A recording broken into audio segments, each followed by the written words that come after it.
Les décennies d'après la Seconde Guerre mondiale sont pour la littérature française une époque critique, dans 2 sens. Dans le premier sens, c'est une époque où la critique littéraire prend de plus en plus d'importance et se rapproche de plus en plus de la création littéraire.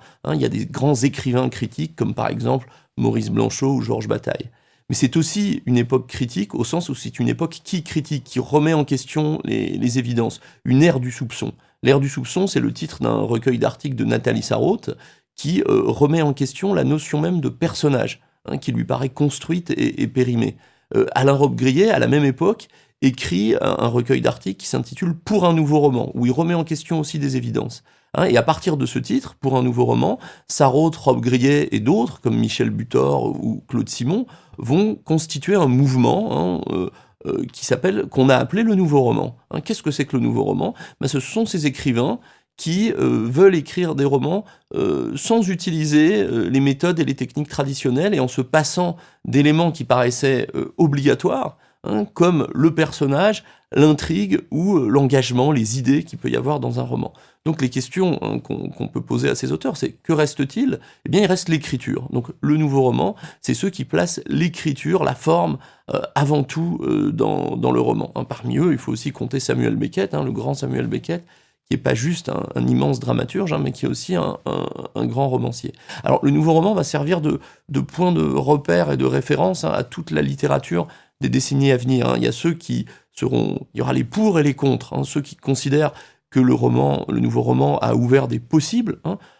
Prenez par exemple quelqu'un comme Marguerite Duras, qui est une grande écrivaine de la fin du siècle, qui est peut-être pas aussi radicale dans son rapport au roman que le nouveau roman, mais qui met bien son écriture très reconnaissable en avant. Et puis il y aura aussi ceux qui considéreront que le nouveau roman c'est une impasse qui stérilise le roman en quelque sorte, qui ne permet pas d'écrire, d'inventer de nouvelles histoires. Et de fait, dans les années 70, il y a un certain recul des avant-gardes et un retour à des auteurs plus traditionnels comme Romain Gary, Marguerite Yourcenar, qui est la première femme à l'Académie française, ou Albert Cohen, par exemple.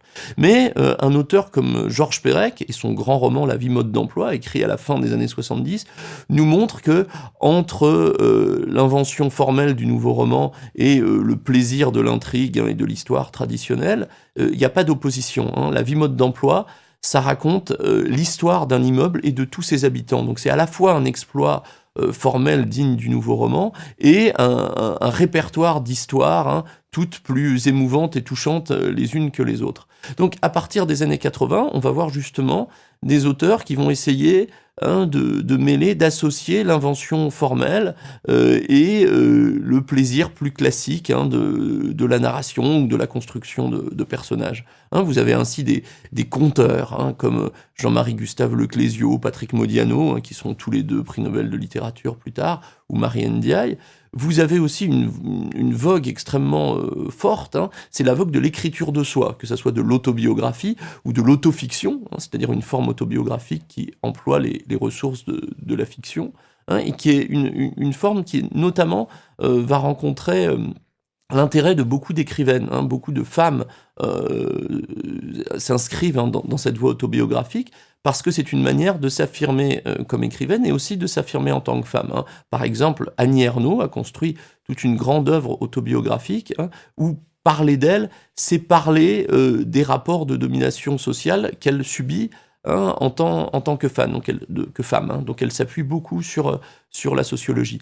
À l'inverse, il y a des auteurs qui, au contraire, s'effacent complètement derrière leur œuvre et jouent avec le pouvoir des mots, inventent, souvent dans des fictions extrêmement érudites, comme Pascal Quignard, ou très ironiques, voire parodiques, comme Jean Echenoz. Et puis, à partir des années 90, il y a un autre mouvement qui est celui de dire le réel. Dire le réel, non pas comme pouvait le faire au XIXe siècle Balzac ou Stendhal, mais essayer d'employer les ressources de la fiction pour s'approcher au plus près du réel, presque d'un réel documentaire.